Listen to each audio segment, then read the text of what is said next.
আমি জন্মৰ দেখি আছো এই মাটিডৰা আমি ৰাইজে খেতি কৰি আছো। আমি এতিয়া এটা পৰ্যায় পাইছো যে এঘৰ ব্ৰাহ্মণক আমি পূজা কৰিব দিয়াৰ বিনিময়ত তেওঁলোকে এই মাটিখিনি বেআইনীভাৱে আমি ৰাইজে গম নোপোৱাকৈ তেওঁলোকৰ নামত ম্যাদি কৰি লৈছে। ম্যাদি কৰি লৈ আজি 54 বছৰ অতিক্ৰম কৰিছে। এই 54 বছৰে আমাক তেওঁলোক এনেকে প্ৰলোভন দি আহিছে যে মাটিখিনি ৰাইজকে দিম আজি 54 বছৰে প্ৰলোভন দি আজি এনেকুৱা এটা পৰ্যায় আমি তেওঁৰ পৰা মাটিখিনি আজিলৈকে আমাক তেওঁ নামজাৰি নিদিলে জগন্নাথ মন্দিৰৰ নামত।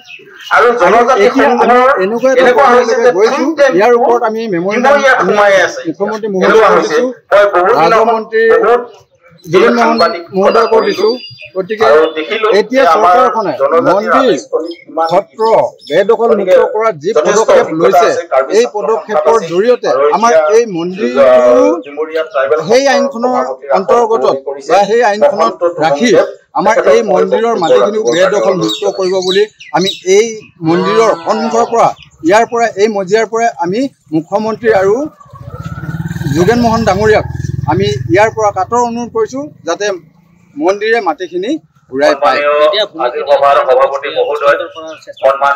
এতিয়া তাৰমানে যিজন ব্ৰাহ্মণে পূজা কৰিছিল তেওঁ বেআইনীভাৱে ৰাইজে গম নোপোৱাকৈ মাটিখিনি লোৱাৰ পিছত এতিয়া তেওঁ মৰি গ'ল। মৰাৰ পিছত তেওঁৰ পুতেক বিশ্বজিৎ শৰ্মা আৰু প্ৰণীতা দেৱীয়ে আমাৰ একেবাৰে জগন্নাথ মন্দিৰৰ নিকটৱৰ্তী গাঁৱৰ আমাৰ জগন্নাথ মন্দিৰৰ লগত লাগি থকা মানুহ এঘৰৰ অশ্বিনী মেধি বুলি মানুহ এঘৰক বিক্ৰী কৰিছে। এই মানুহ ঘৰৰ ষড়যন্ত্ৰতে হয়তো এই মাটিখিনি তেওঁলোকৰ হাতলৈ যোৱা এটা উপক্ৰম হৈছে। এই মিটনিৰ শ্ৰী শ্ৰী জগন্নাথ ধাম আৰিমত্ত ৰজা আমাৰ তিৱা ৰজা আৰিমত্ত দেৱৰ দিনত প্ৰতিষ্ঠা হোৱা এইটো মন্দিৰ। এতিয়া এইটো মন্দিৰৰ বয়স 549 বছৰ। এই মন্দিৰটো আমি আমাৰ ইয়াত স্থানীয় মানে ব্ৰাহ্মণৰ অভাৱ হোৱাৰ কাৰণে এজন ব্ৰাহ্মণ মাতি আনি পেলাই তেওঁ ইয়াতে পূজা পাতলখিনি কৰিব দিয়া হৈছিল। আৰু তাৰ বিনিময়ত আমাৰ মন্দিৰৰ নামত যিখিনি ভূমি আছিল সেইখিনি খেতি বাতি ৰাইজে কৰি পেলাই আমি তেওঁক এটা সামান্য ধান চান এনেকে আমি তেওঁক পৰিয়ালটো পোহপাল কৰিবৰ কাৰণে দিছিলোঁ। আৰু সেইখিনি সুবিধা লৈ তেওঁ মনে মনে এই মাটিখিনি তেওঁৰ নিজৰ নামত অবৈধভাৱে তেওঁ নামজাৰি কৰি লৈছে। এতিয়া আমাৰ ৰাইজৰ কথা হ'ল যে তেওঁ ৰাজচক্ৰ বিষয়া উপায়ুক্ত মহোদয় আৰু বিভাগীয় কৰ্তৃপক্ষই তেওঁৰ ইয়াত লিগেচি ডাটা বিচাৰক যে তেওঁ 50 চনৰ আগত ইয়াৰ বাসিন্দা হয় নেকি।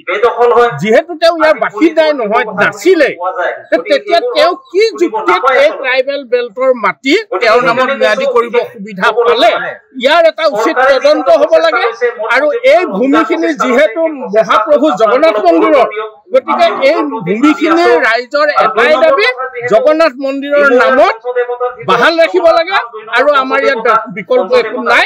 আৰু যদি বিভাগীয় কৰ্তৃপক্ষই বা ৰাজচক্ৰ বিষয়াই আজিৰ পিছতো আমি ইমান আবেদন নিবেদন কৰাৰ পিছতো যদি ব্যৱস্থা গ্ৰহণ নকৰে তেতিয়াহ'লে আমি ৰাইজ সদল বলে তেওঁৰ অফিচত গৈ ধৰ্ণাৰ কাৰ্যসূচীৰ দৰে বা আমি আমৰণ অনশন কাৰ্যসূচীৰ দৰে কাৰ্যসূচী ল'বলৈ আমি বাধ্য হ'ম।